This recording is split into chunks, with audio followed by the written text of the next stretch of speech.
Graça e a paz do Senhor Jesus, meus amados. Glórias a Deus por esse momento aí especial. Bom dia a todos. Deus abençoe, por esse momento de oração. Quero fazer uma oração. O Senhor é meu pastor e nada me faltará. Deitar-me faz em verdes pastos, e mansamente as águas tranquilas refrigera a minha alma. Guia pela vereda da justiça por amor do seu nome. Ainda que eu andasse pelo vale da sombra da morte, não temeria mal algum, porque tu estás comigo. A tua vara e teu cajado me consolam.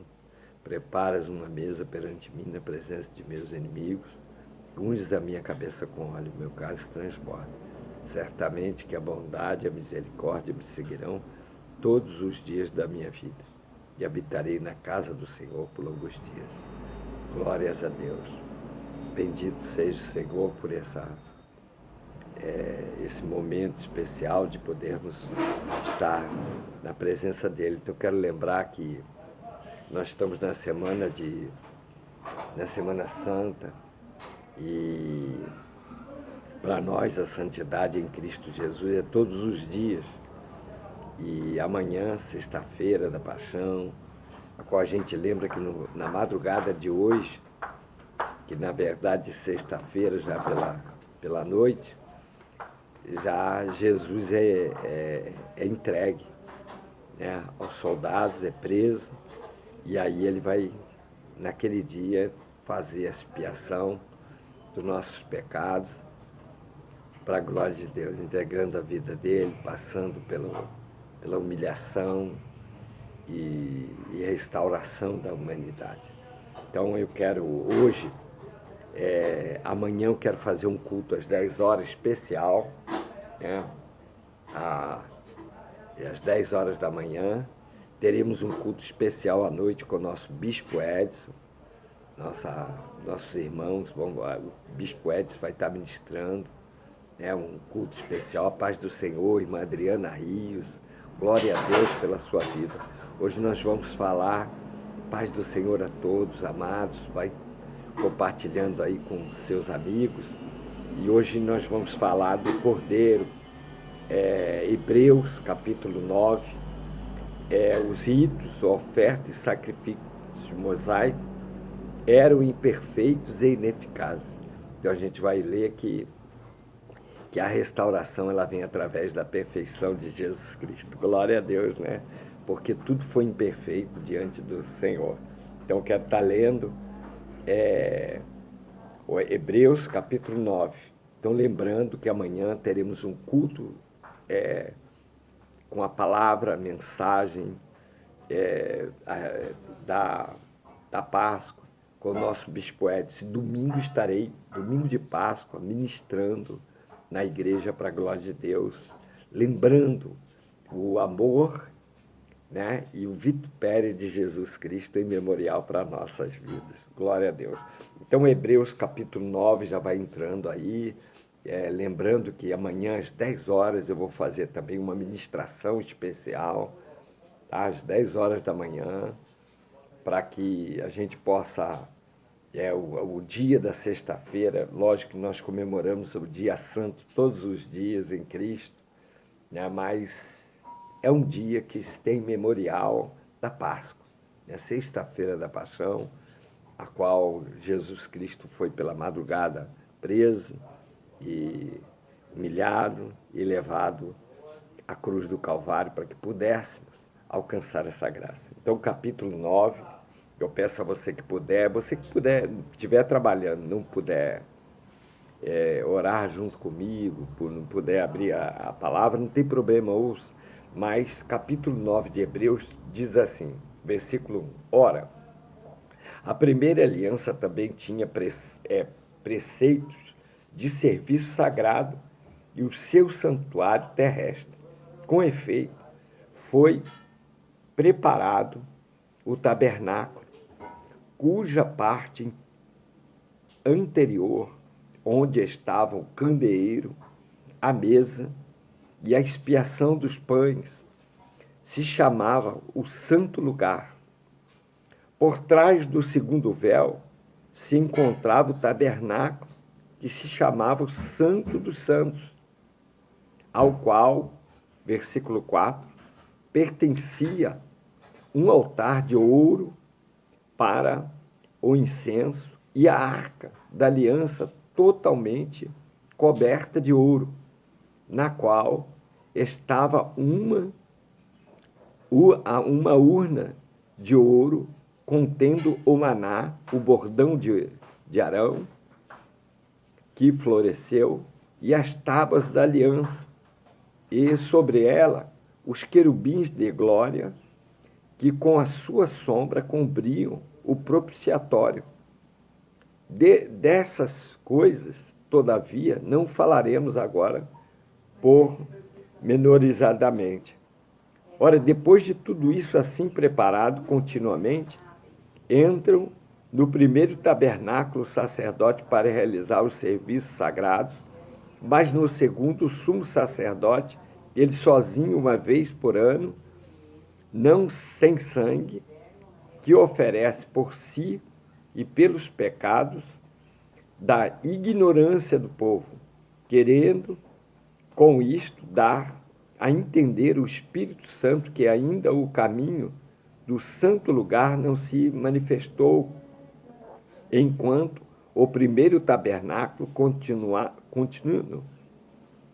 erguido, é isto uma parábola para a época presente.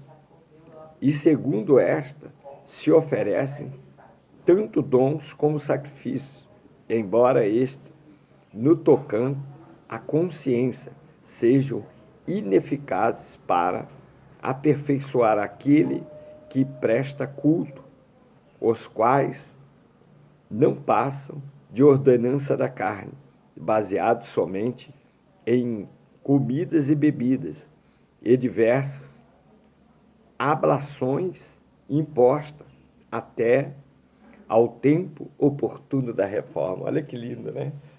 Então, Hebreus retrata, é uma carta provavelmente escrita por Paulo, nosso apóstolo, porque houve alguma incerteza se era, se não era, mas pela forma de expressão e de escrita, deduz Paulo, né, se ele é o autor, eu creio, e Hebreus vem trazer sobre o rito. A lei, ela não pode jamais ser lida, ela não pode ser excluída, como eu essa semana andei falando, ela não pode ser abolida, o próprio Jesus falou isso, vem da boca do próprio Senhor. Eu não vim para abolir a lei, mas cumpri-la. Então a lei é o cumprimento em Cristo segue a graça.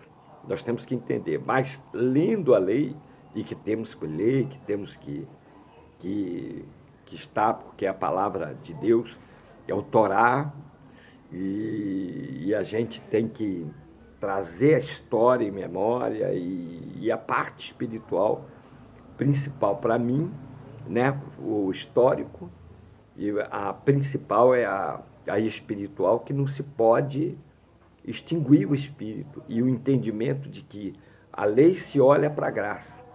Não tem como ler o livro da lei sem olhar a graça, porque ele aponta para a graça.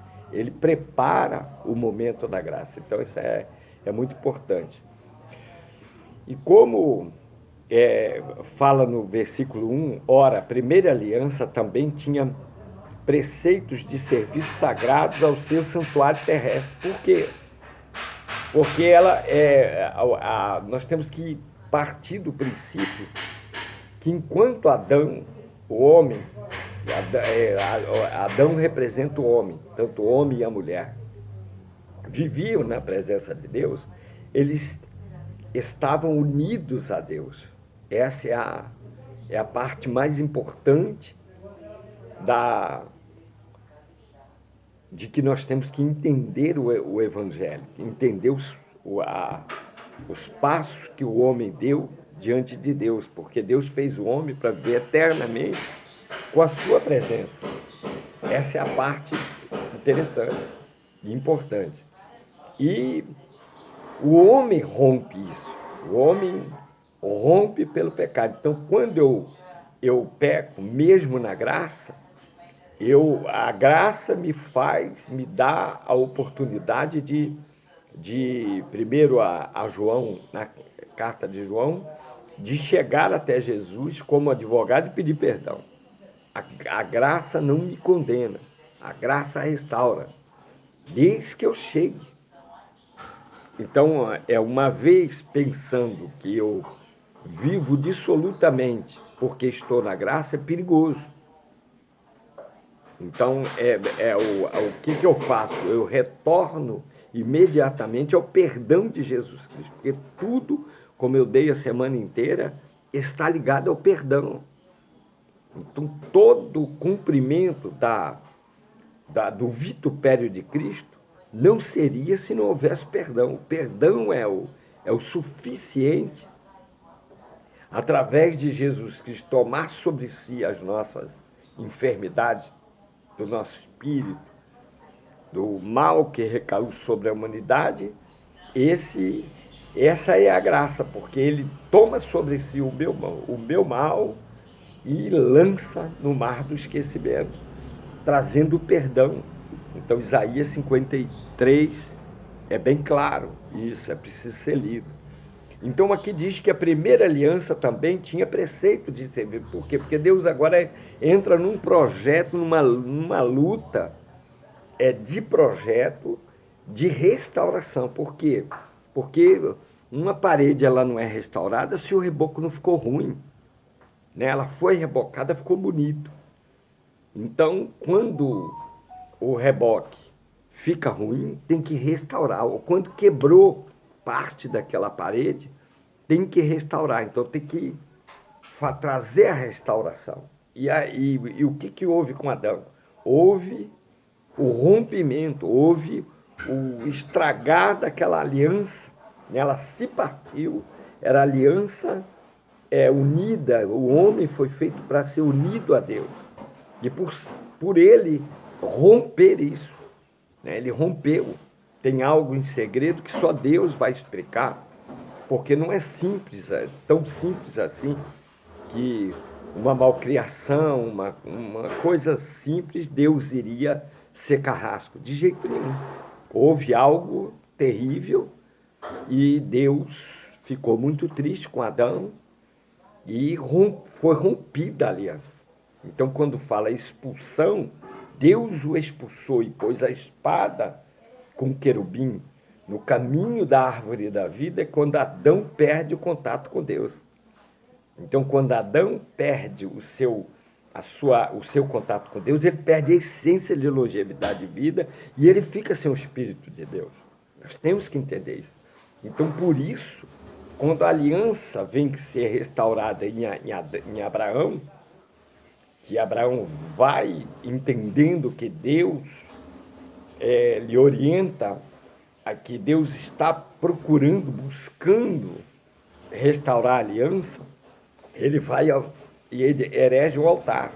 E no altar ele vai levar um animal, como Deus o orientou, representando o cordeiro. Então, já dentro do jardim do Éden, quando Deus chega, depois você lê capítulo 1 e 2, no 2 principalmente, você vai no 3 também, você vai entender o rompimento no 3. Né? Quando Deus chega na viração do dia, como era de costume, que é a essência da presença de Deus diante de Adão, diante do homem. Então Deus vinha, caminhava, olha que coisa linda, caminhava no jardim do Éden e falava com Adão. E aí, Adão, passou o dia bom? Como é que foi seu dia? Como é que foi sua etapa de vida? E isso era todo dia. Até que Deus viu que tinha que acrescentar uma disjuntora para ele namorar, para ele conversar, para ele ter relacionamento, para ele construir a família. Então, quando Deus viu que não era bom ele estar só, Adão. Então Deus lhe fez, porque Deus é cuidadoso, Deus é zeloso. Aqui abre aspas. Deus tem o cuidado com nossa vida, ainda que a gente tenha dificuldade. O zelo de Jesus, do Espírito Santo, até o próprio Jesus diz, na tua obra me consome. Por que ele está falando isso? Porque é difícil a gente, na natureza adâmica, permanecer muito firme o tempo todo, 100%, na aliança de restauração. Né? Então, por isso que Jesus Cristo é o advogado, é o intercessor, que ele é o Espírito Santo. Por isso que ele é o general que vai à guerra, ele é o leão da tribo de Judá que, né, defende, luta pelos seus. Então, todos esses atributos é aquele que está pronto, de pé, e que não toscaneja, como diz acho que o Salmo 121, né? Que não toscaneja é o guarda de Israel, né? O Salmo 125 fala dele como os muros de Jerusalém, o Salmo 127, porque para a gente entender que Deus é zeloso 24 horas. Olha que coisa linda. Senão o inimigo destruía. Quantas vezes, abrindo aspas, que a gente não consegue sair aquele dia de casa, tudo impede de coisa, e a gente vai ver, aquele dia não foi, não deu para ir, aquele dia ia acontecer algo, que Deus deu um grande livramento. É cuidado de Deus. Então a gente deita para dormir e acorda com Deus dando os seus cuidados. Olha que coisa linda. Dando os cuidados. Assim ele cuidava de Adão, fechando aspas lá e abrindo agora para Adão. Adão era cuidado, zelado por Deus. Tudo bem, Adão hoje comeu, tomou banho, mas ele está triste. Então, vamos lhe fazer uma disjuntora. Ele vai construir família, então ele vai ter que se preocupar, com cuidar, com zelar, só que ele destrói praticamente a aliança dele, deixando a Irma, sua esposa. Então, deixando, ele acaba tendo o problema que nós sabemos. Né? Ela vai dar ouvido ao diabo e ele acaba dando ouvido ao adversário. Coisas ele deve ter feito, Deus vai explicar isso só no céu, para nós não interessa, erro é erro, né? Só que ele deu um erro fatal. Então, quando ele está expulso, que o Senhor está triste com ele, outra coisa aqui que eu abro aspas, se você ler o capítulo 3 de Gênesis, você vai ver que Adão não reconhece. Adão, em momento nenhum, se arrepende. Deus tem trazido muito, porque a gente quer uma igreja voando, a gente quer uma igreja batendo palma. É bom isso. Né? E eu também, eu me alegro, adorando o tempo todo coisa. Mas e a nossa vida, a nossa doutrina bíblica? Será que a gente põe em prática? Quer dizer, a gente quer saber a palavra, mas e prática? Esse é o problema. Porque, né, quando, fazendo analogia com Davi, com Saul, né, tentando errar, enganando Deus, querendo enganar Deus, e o Senhor fala através do profeta Samuel para ele assim, tem tanto prazer Deus em sacrifícios de muitas gorduras do que se obedeça. Então chama atenção, né? Ruim, né? Chamou atenção duramente a Saul. E ele mesmo assim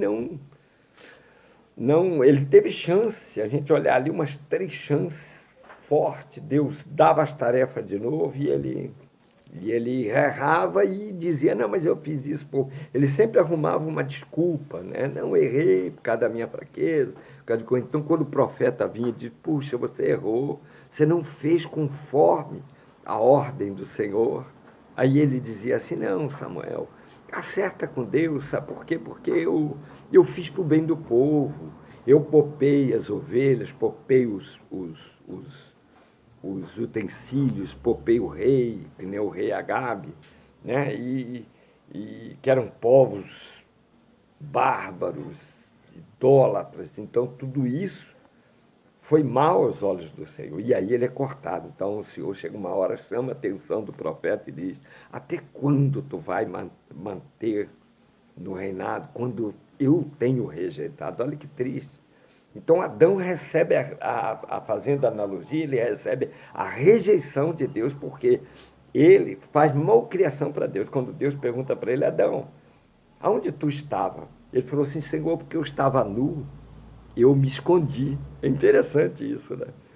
Ele, antes da queda, ele não tem maldade, ele não tem o profano na vida dele. Ele não tem, ele tem a santidade da simplicidade, mesmo estando nu, não havia vergonha, mas não havia também maldade.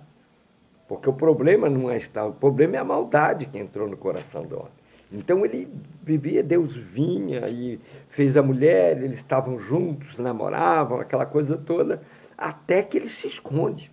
E ele diz porque está nu, está com vergonha. E ali, isso aqui abre uma aspa. A vergonha, porque o pecado, eles nos põe em vergonha diante de Deus. O pecado nos desnuda diante de Deus. O pecado, ele nos faz encobertos diante de Deus. O pecado nos esconde. Por isso que Deus, quando procura Adão chamando pelo jardim, não o acha, porque ele está pelas moitas, os arbustos, se escondendo de Deus. Mas com vergonha. Com vergonha de quê? Do próprio pecado que ele cometeu. E se ali, quando Deus chama Adão e dissesse: Adão, por que você está nu? Você comeu do fruto que eu disse para não comer? Desobedeceu? Se Adão ali ajoelha, como Davi, por isso a analogia com Davi, que ele ajoelha e diz: Senhor, eu pequei contra ti, eu errei, o Senhor me perdoa. Eu creio que a sentença da humanidade, creio no meu Deus, o Deus Jeová, o Deus de Abraão, o Deus de Isaac, o Deus de Jacó. Deus de Abraão é o Deus pai, que nos chama de filho. Deus de Isaac, o Deus da promessa, em que nós temos a promessa dele na nossa vida. O Deus de Jacó, Deus de Israel, que nos tira de homens cruéis, homens pecadores, da lama, do pecado, do monturo, e nos traz como príncipe, como ele fez com Jacó. Hoje, tu não se chamará mais Jacó, suplantador, enganador, mas tu se chamará Israel de Deus, príncipe, porque lutaste com Deus e prevaleceste. Quer dizer, é uma luta o Evangelho, abrindo outra aspa, é uma luta o Evangelho. É uma luta dia a dia para que a gente possa superar, porque a gente tem desejos, a gente tem prazeres, a gente tem... Deus fez tudo e é natural que só que seja diante da vontade dele, diante da forma correta dele, e que ele perdoe a nós e a humanidade o que está acontecendo. Nós não temos diferença olhando para trás, para 4, 5 mil anos, para 3 mil anos. A gente não vê nada de diferente do que Deus destruiu cidades, Deus destruiu Nínive. A gente fala muito do profeta pregando, e naquele momento realmente eles deram ouvido e Deus, mas eles voltaram ao pecado. A gente não pode esquecer disso, que Nínive depois é destruída, porque eles voltaram à prática do pecado, da abominação diante de Deus. Adoração a ídolos é prostituição, é adultério a Deus, porque adulterar com Deus é a idolatria, é um adultério contra Deus, porque Deus e nós somos um casamento, somos filhos, nós e Cristo. Cristo é o noivo, a igreja é a noiva, por isso que a igreja tem que tomar cuidado com o espírito de Jezabel. O espírito não é só de prostituição da carne, mas prostituição do engano, da mentira, quando a gente fica com com desejo de outros deuses, de se socorrer em rezas, em coisas. Esse é o perigo do ecumenismo na igreja é um perigo muito grande. É um perigo. Esse eu tenho medo. O que eu tenho medo, depois do temor de Deus, eu tenho medo é do ecumenismo, daquela coisa que se alia com a idolatria, com o engano, que isso é engano para Deus. E isso tem bondade. Não se esqueça que Satanás é bonzinho. Ele dá coisas. Ele... todas essas coisas. Fecha aspas. Então, Adão, voltando lá em Gênesis, nós estamos lendo Hebreu capítulo 9. Da graça, olhando a lei, da lei olhando para a graça. Então, Adão, ele agora está mal criado diante de Deus. Ele disse, você comeu do fruto que eu disse para você não comer? Ele disse assim, a mulher que tu me deste, que me enganou. Olha o que ele faz. Ele, além de botar a culpa na mulher, ele bota a culpa em Deus.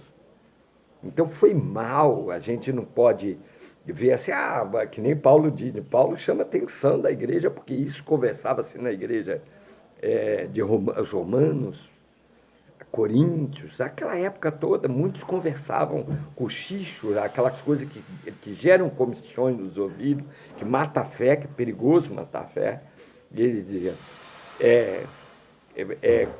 por um entrou o pecado, mas por um também entrou a salvação. Opa, peraí. Então, se a gente vai, que culpa tenho eu que Adão pecou? Disse, não, por um entrou o pecado, mas também por um, porque nós não merecíamos. Nós pecamos, nós estamos como ovelha desgarrada, nós éramos insensatos, cruéis, maldosos. Às vezes não matava, que nem o jovem rico disse para Jesus, eu tenho guardado meus preceitos, mas ele não era nada bom. Se ele fosse bom, ele não deixava o próximo com fome. Não teria dó daquele que está sofrendo. Ele não tinha dó nenhuma, ele deu as costas para Jesus, são andando. Ele diz assim, quer entrar no reino, então pega tudo que tu tem e dá aos pobres. Vamos ver se você é bom mesmo, porque ele disse que ele era bom. Quem chega diante do Senhor não chega perfeito, não tem igreja perfeita, abrindo aspas, não tem igreja perfeita, não tem homens perfeitos. A única perfeição que nós vamos encontrar é em Jesus Cristo, o nosso Senhor, o nosso Salvador. Só Jesus que está ressurreto acima da nossa cabeça, quer dizer, num trono de glória, nos céus, e como o Espírito Santo conosco, ele intercede por nós diante do trono. Isso é Deus. Sabe por quê? Porque senão nós vamos cair e ficar prostrado. Então a palavra diz, se a gente cair, não ficará prostrado. Pelo contrário, vamos restaurar. Mas a restauração, ela tem um caminho. Quando a parede está quebrada, tem que às vezes, está tudo mofado, está tudo estragado, tem que raspar aquilo, tirar bem tiradinho e botar coisa nova para tirar o mofo, a umidade, aquela coisa ruim, aquela nhaca que fica. Assim a alma da pessoa. Se ela não tira tudo, não joga nas costas do mar, Deus joga no mar do esquecimento, mas a gente não começa a caminhar coisa nova e todo dia fica voltando no mesmo pecado, a gente está trazendo mofo, trazendo coisa ruim, né? Estraga toda a parede. Então tem que botar tudo novo. Restauração. Então, quando Adão, fechando aspas e voltando lá, Gênesis capítulo 3, quando Adão faz a malcriação e não chega para Deus e não se arrepende, Deus o expulsa. Não se esquece que Jesus, antes de acontecer, ele fala algo. O Senhor, Jesus, Espírito Santo, Deus, Jeová, são um. Nós temos um Deus mono, nós não temos um Deus três deuses. Nós temos um Deus, é representado por três pessoas, mas mono, Deus único. E quando esse Deus fala para Adão, então tu és pó e ao pó tu has de tornar. Sentença de morte. Porque Adão foi feito da terra. Tudo que Deus falou, tudo que Deus fez, Deus declarou com a sua palavra. Haja luz, capítulo 1 de Gênesis. Haja astros, haja árvores, haja animais, Deus foi falando, haja, e surgia. Deus criou o mundo com a sua palavra.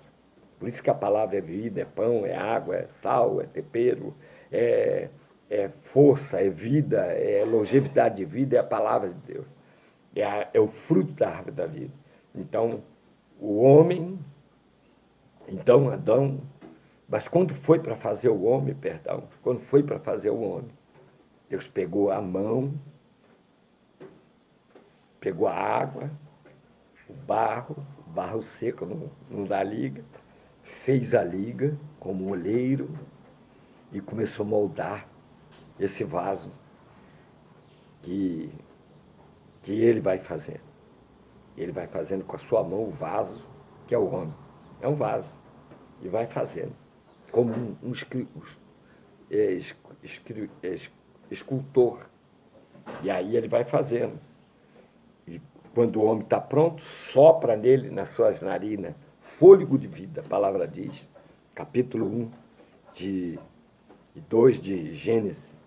Então, sopra ali, porque o homem ficou corpo, aí ele precisava alma e espírito. Quando vê o sopro de Deus, ele recebe o fôlego de vida, que é o espírito. O espírito, fôlego de vida, quer dizer, fôlego de vida. Então o homem agora passa a ter vida. E com a presença de Deus nele, ele está completo. Mas quando chega aquele momento, é aqui que eu vou fechar. Quando chega aquele momento de que Adão faz a malcriação, e Deus então diz, olha, o homem, meu espírito não contenderá mais com o homem. O Senhor fala, leia lá, capítulo 3, meu espírito não contenderá mais com o homem. Ele não se alimentará mais da árvore da vida. Então aí ele põe um querubim e uma espada flamejante no caminho da árvore da vida, quer dizer, no caminho da presença de Deus. Ele fica separado. Morte quer dizer separação eterna de Deus. Então, tu és pó e ao pó de tornar. Quando Deus falou essa palavra, ele já deu a morte. Ele separou Adão de Deus. Quer dizer, a morte é separação eterna de Deus. Olha que coisa ruim. E ele é expulso da presença do Senhor. Então, expulso, você vê quando a pessoa chega na igreja. Olha o amor de Jesus. A pessoa chega na igreja. Eu me lembro como eu cheguei. Eu depois comecei a sentir sede de Deus, sede do Espírito Santo, sede de Jesus, com meus entendimentos, não tem problema. O importante é você querer Jesus, porque só Ele tem o caminho da salvação, só Ele tem o caminho da restauração. E aí Deus expulsou ele, ele ficou vagabundo pelo mundo, como diz a palavra fala essa palavra, vagabundo pelo mundo, errante. E aí ele sai sem Deus. E aí as coisas vão acontecer. Só que isso, antes de acontecer, e é aqui que eu quero sair de Gênesis, mostrando para você algo. Quando Adão disse que estava nu, o Senhor lhe deu sentença. A palavra diz que agora, antes dele sair da presença de Deus, Deus prepara o projeto da restauração. Deus, o amor de Deus é tão grande. E por isso é relatado no Evangelho de São João, capítulo 3, 16. É uma das expressões de Deus mais profundas que João é o apóstolo que ele consegue extrair de Deus toda a parte espiritual. Enquanto outros extraíram muitas coisas, mas Deus, o apóstolo João, ele é profundo no extrair de Deus. Tanto que a palavra diz que ele inclinava a cabeça ao peito de Jesus. Ele ficava o tempo todo ao lado de Jesus. E por isso Deus achou graça nele, de ver que ele entendia as coisas espirituais e de o revelar coisas espirituais. E todo o reino, a salvação, foi revelado a João, o apóstolo João. E ele inicia o seu capítulo do Evangelho de João dizendo que o verbo, ele conhece, ele passou a conhecer, tem intimidade total com Deus. Ele diz, o verbo estava com Deus, o verbo era Deus, o verbo, sem ele nada se faria. É uma coisa linda, ele entende quem é Jesus. Ele entende disso, nós temos um Deus, que ele veio por teofania na presença do homem. Depois ele vem com os pés encarnado na pessoa de Cristo, gerado ainda pelo Espírito Santo, mas teve que vir carne e sangue, e ele vem, ele é a pessoa de Jesus. Quer dizer, esses dois aqui são um. Aí ele vai preparar lugar e ele não nos deixa órfãos, diz, estarei convosco até a consumação do século. Ele é o Espírito Santo. Então, junta os três, ele é um Deus único, com três. Não existe quatro. Se vir quatro, é meio perigoso essa conversa de quatro. Então, é três, mas é um. E não existe três deuses, é um. Então, Adão, quando Deus vê ele nu, ele está rompido, rompeu a aliança, ele está nu, ele está sem revestimento da glória de Deus. Por isso que ele não se achava nu, ele tinha o revestimento da glória de Deus. Então, Adão agora está sem revestimento, entendeu? E aí tem uma coisa, ele fez uma roupa de folhas, se cobriu para Deus não ver ele. Olha, você vê o homem no pecado, que coisa. E ele faz. E as folhas, ela esconde suas partes íntimas, mas ela é fácil de rasgar. Então Deus vai ter a primeira morte. A gente às vezes erra falando que a primeira morte foi Caim. Não, a primeira morte vai ser um animal no jardim do Éden, que Deus vai matar esse animal, providenciando pele, roupas de pele, quer dizer, o primeiro alfaiate do mundo aí, fazendo roupa de pele para Adão, simbolizando que Adão estava na corrupção, que é as folhas, corruptível, sem a cobertura de Deus. E agora Deus mata o animal, faz roupa de couro, que é resistente, simbolizando a incorrupção, o revestimento que Adão teria que ter agora. Ainda que Deus deu a sentença de morte, Deus em tudo, Deus corrige, mas dá a chance, dá a oportunidade. Guarde isso, a frase é minha. Em tudo Deus corrige quando erramos, mas Deus dá sempre a oportunidade da restauração. Por isso que Adão não teve ali, mas mesmo assim Deus deu, porque Deus é misericórdia. Aqui entra a misericórdia. É o que Jesus vai ter na cruz do Calvário. Que se ele olhasse para a humanidade, a maldade, ele não ia fazer isso. Mas ele olhou para a misericórdia e disse, se um homem pega o próprio filho para dar, eu tenho que dar o meu como restauração de toda a humanidade. Jesus Cristo é aquele couro daquele animal que vai revestir o homem para cobrir o seu pecado e a sua nudez. Não vai dar tempo de tanta coisa. Amanhã eu vou completar. E já vou orar. E aquele sangue daquele animal, já no Jardim do Éden, porque não havia, a vida está no sangue também. A Bíblia é clara nisso. Então, por isso, é o pagamento de todos os nossos pecados. Colossenses diz que a cédula do nosso pecado foi o sangue de Cristo.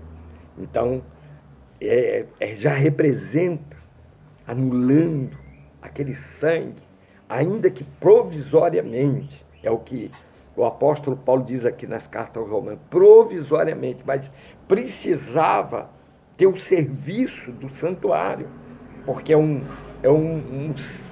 símbolo e um olhar da restauração. Então a lei tem que ser vista em Cristo Jesus, porque ele é desde o princípio, desde antes. Então agora é necessário que se cumpra. Então Adão agora recebeu uma roupa durável, representando a incorruptibilidade.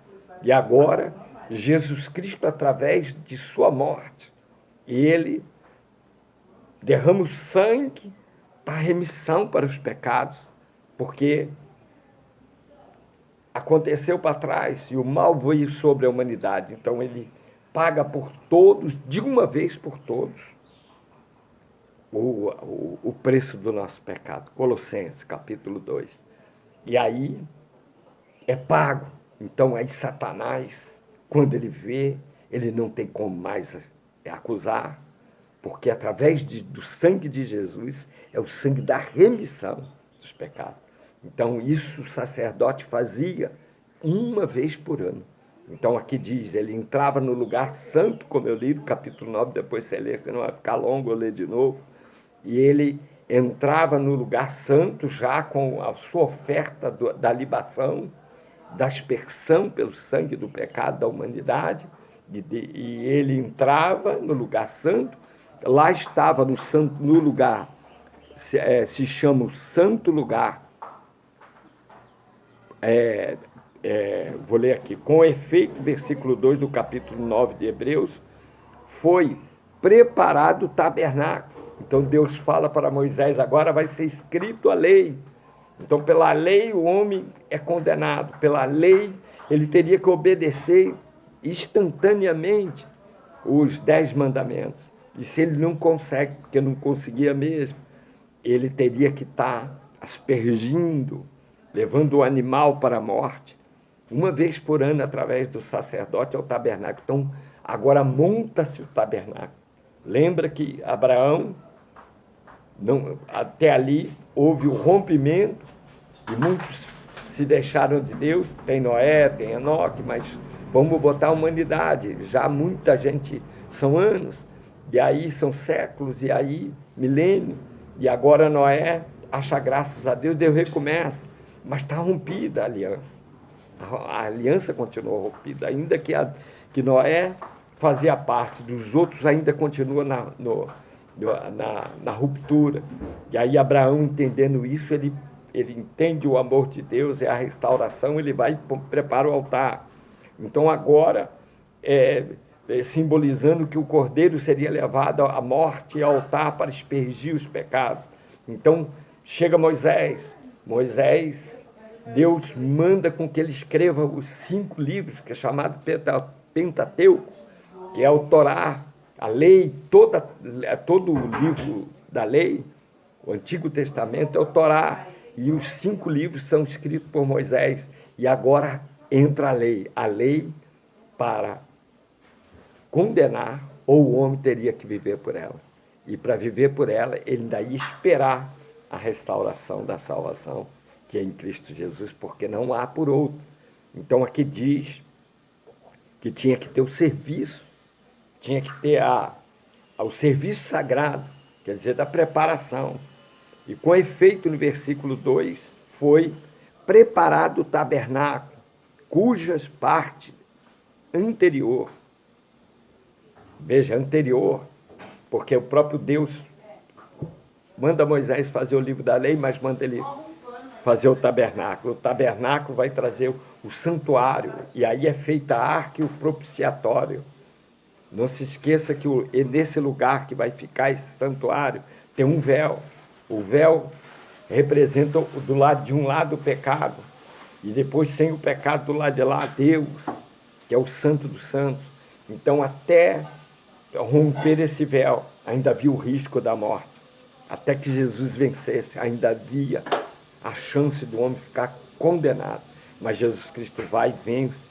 João 3,16, porque Deus amou o mundo, está aí a misericórdia, de tal maneira, essa é a misericórdia de Deus, de tal maneira, porque se Deus olhasse para a condição do homem, jamais ele daria o seu filho na cruz do Calvário. Então ele diz assim, cuja parte anterior, onde estava o candeeiro representa a luz, a iluminação, o Espírito Santo, que é o Espírito de vida. A mesa, o lugar do pão, o lugar da comunhão. Mesa representa o lugar da comunhão, onde a gente vai ter a comunhão com Deus. E a expiação dos pães, o pão representa o corpo que Jesus Cristo vai dar, que é a expiação do seu corpo. Vai dar a morte e vai voltar. Você vê que Jesus não fica nem um osso, não fica carne, não fica nada dele. Ele vai à morte e volta, mas com o corpo, mas transformado e glorificado, e assim, Coríntios, nós, 2 Coríntios, nós seremos restaurados, seremos com o corpo glorificado para a glória de Deus. E aí, e se chama o santo lugar, por trás, no versículo atrás do segundo véu agora, esse está, o que falamos até agora, o candeeiro, que é o menorá, ou o menorá, ou chamado candelabro para nós na linguagem portuguesa, brasileira, e a mesa e a expiação dos pães é no santo lugar. Então, é no primeiro lugar em que o sacerdote entrava depois da expiação do animal. Não se esqueça depois de passar pelo altar do sacrifício, ele passa pela pia de bronze, lava as mãos e os pés para ele estar com o coração limpo, e ele entra no lugar santo. Então aí está o candeeiro, o Espírito que ilumina, o Espírito Santo. A mesa, a comunhão, o pão, o pão, a expiação, né? E ele entra e ali adora a Deus, e quando ele está pronto, ele transpassa o véu, que o véu é o que nos separa do pecado, o pecado que separa o homem de Deus. E aí ele entra no lugar santo, lá estava o propiciatório, e encontrava por detrás do segundo véu, quer dizer, para ele entrar na primeira parte do santo tinha um véu. Ele saía do pátio interior para o lugar santo. Agora ele transpassa o segundo véu, que ele vai entrar no Santo dos Santos. Ali representa aquela porta, representa Jesus Cristo. A entrada do santuário representa Jesus, a porta. Aí, e tem o véu. O véu é rompido na cruz quando Jesus entrega seu Espírito. Ele diz: perdoa, eles não sabem o que faz. Pai, tudo está consumado. Aí o véu é rasgado de alto a baixo. E aí, simbolizando que todo aquele que chegar em Cristo, ele vai direto ao santuário de Deus. Coisa linda, né? Eu vou encerrar aqui. Se encontrava o tabernáculo, que se chama o Santo dos Santos, ao qual pertencia um altar de ouro. O que significa o ouro? Por que a arca, Deus falou para Moisés: Moisés, faz a arca de madeira de acácia, uma madeira incorruptível, uma madeira duradoura. Aí ele diz agora, porque a vida do homem tem que ser duradoura, não foi feita para morrer.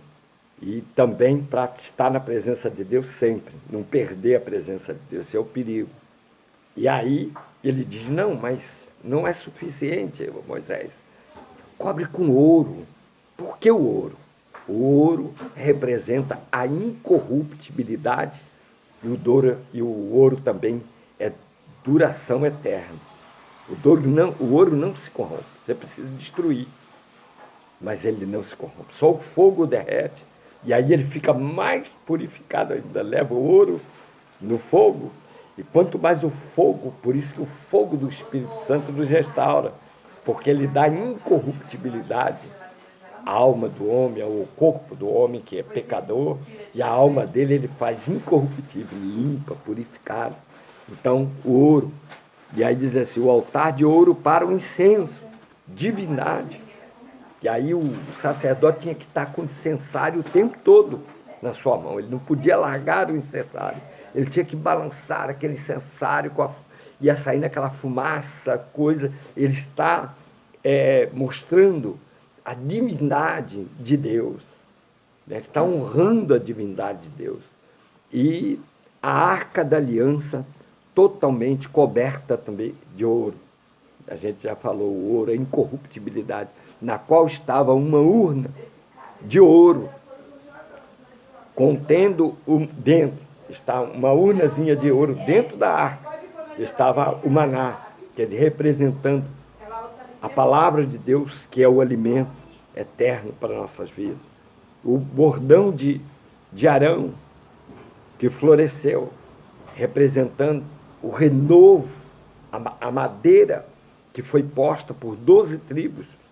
E Deus disse e eles contendiam dizendo que quem seria o sacerdote, e Deus falava só com Moisés, aquela coisa toda. E aí Deus manda botar uma vara de cada representante de cada tribo, são 12 tribos, e bota, e a de Arão, sendo um pedaço de pau seco. Ele floresce. Coisa linda. E floresce aquela vara, simbolizando o renovo de vida para o homem. O homem iria florescer para a vida eterna. O homem não ia ficar esquecido no inferno. Bicho, vira bicho, uma coisa tão triste. E Jesus, por isso Jesus vai e vence ao Cordeiro. E aquela vara que floresce está representando o renovo. O renovo, o novo de Deus para o homem. E vamos ver se eu consigo ler. Eu fico emocionado com a presença de Deus, meu Deus. Eu não consigo, às vezes, me segurar. Ler essas coisas e entrar nessas coisas que Deus me ensinou em madrugadas, madrugada. Me ensinou as coisas espirituais. O bordão de Arão, que floresce, e as tábuas da aliança. Veja bem, as tábuas da aliança. Eu não posso deixar de encerrar aqui e terminar isso. As tábuas, se lembra que as tábuas da lei? Moisés sobe, fica 40 dias. Lembra de Jesus no deserto?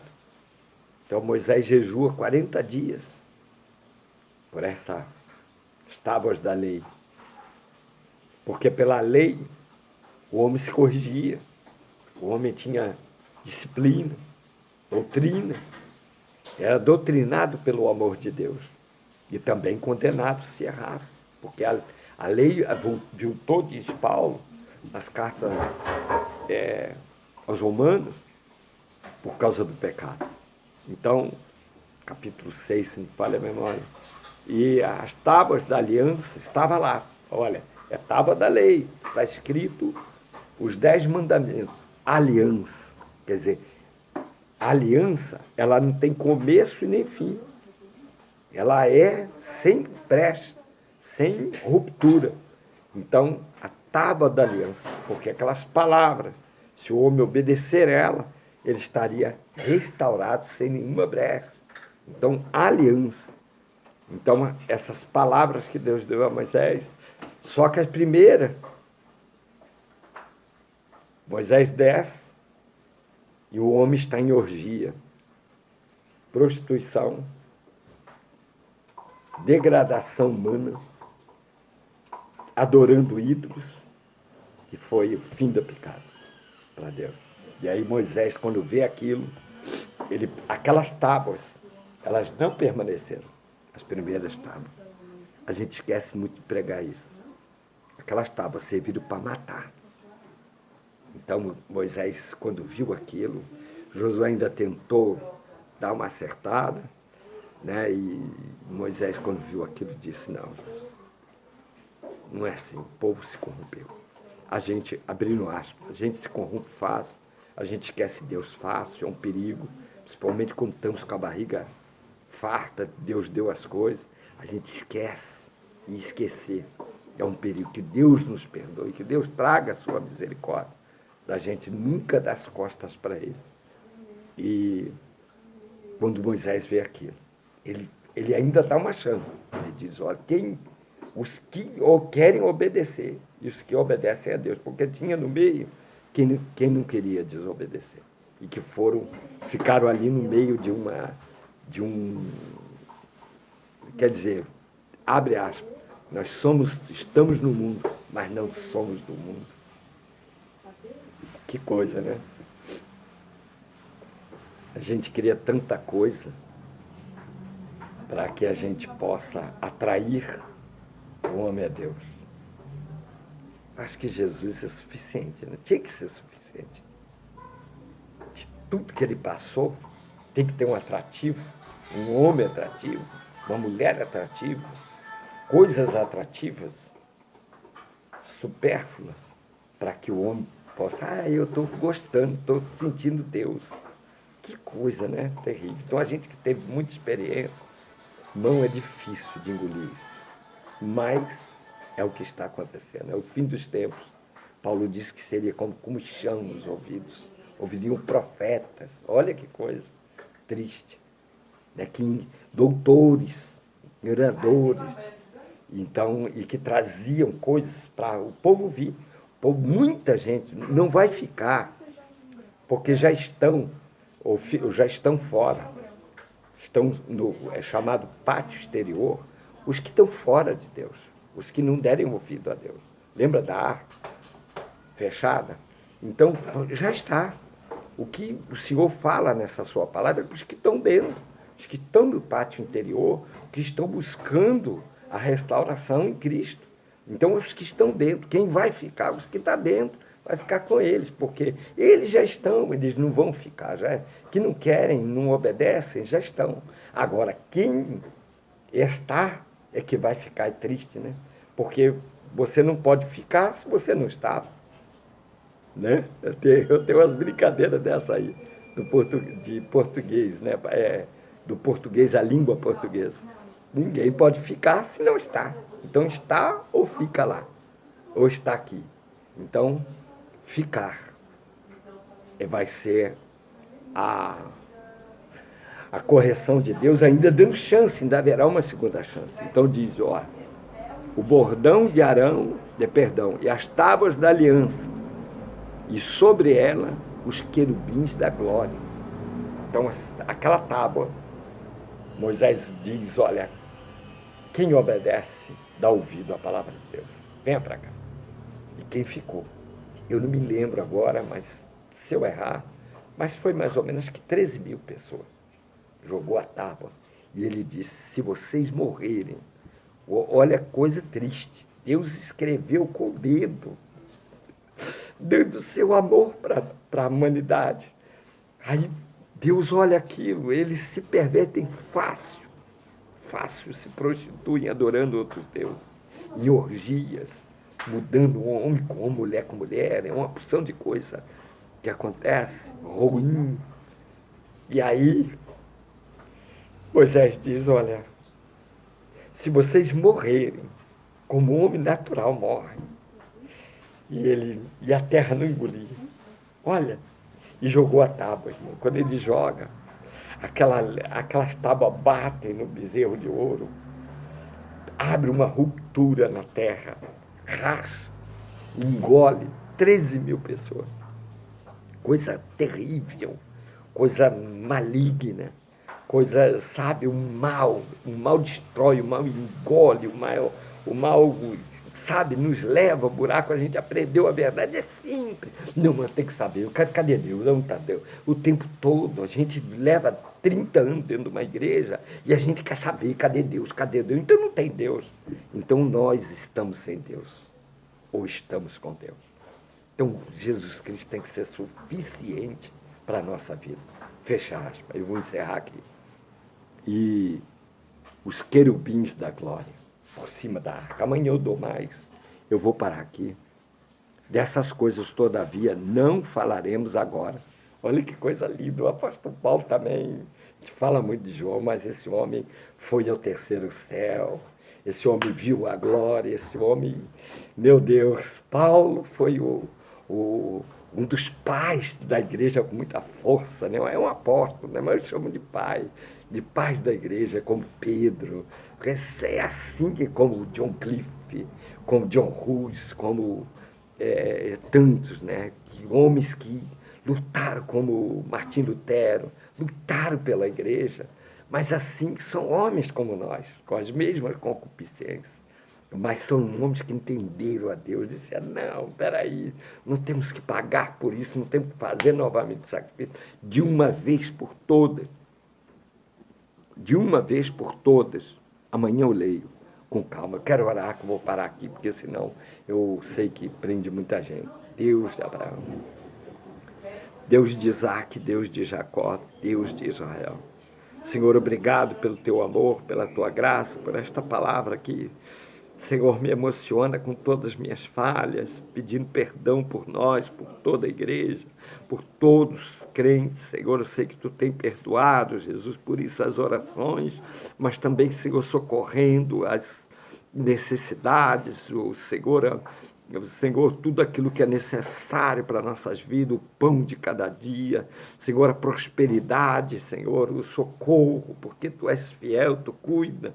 Senhor, eu te peço agora e declaro, Senhor, que Tu és suficiente, Jesus, para nossas vidas. Senhor, a Tua tábua da lei trouxe a restauração também, trouxe, Senhor, a condenação e a restauração para que possamos alcançar a graça. A teus olhos, cura, liberta, restaura todo aquele que ouvir, Senhor, esta palavra, que entre no coração, e aqueles que ainda há tempo, que estão, Senhor, no pátio exterior, e que possam passar para o pátio exterior, que entre nos seus ouvidos a Escritura, a salvação, a Escritura sagrada, aos seus corações, para que possam glorificar e alcançar esse perdão que Tu deste, não uma vez por ano, mas o ano inteiro, Senhor, não só no dia da sexta-feira da paixão, mas todos os dias. Eu declaro, no nome de Jesus, que haja salvação, cura e libertação, em nome de Jesus, que essa palavra chegue ao teu coração. Amanhã eu continuo, porque é muita coisa, e tem mais coisa, e dá vontade de falar dia e noite quando eu entro nesses detalhes do amor de Deus. E tenho certeza que amanhã às 10 horas, e à noite, amanhã o Bispo Edson também vai trazer uma palavra da sexta de Páscoa. Domingo de Páscoa eu estarei trazendo uma mensagem e vai reforçar tudo isso aqui na igreja pessoalmente. A gente precisa estar lá. Eu quero que convide, mesmo que tenha dificuldade, convide no domingo às 9 horas e às 9 horas da manhã e às 19 horas. Convide para estar os familiares, mesmo aqueles que não são crentes, para dizer, olha, hoje é um dia, vamos à igreja, para eles ouvir. Eu creio que ninguém vai obrigar a aceitar Jesus, não é isso, Jesus não é obrigação, é pelo contrário, é pelo amor, mas que possam os seus amigos, parentes, ou crentes, não crentes, ou católicos, ou espíritos, estarem no domingo na igreja. Eu te convido à Rua Murilo Furtado, 849, às 9 horas da manhã e às 19 horas. Deus te abençoe, porque na paz do Senhor Jesus Cristo envia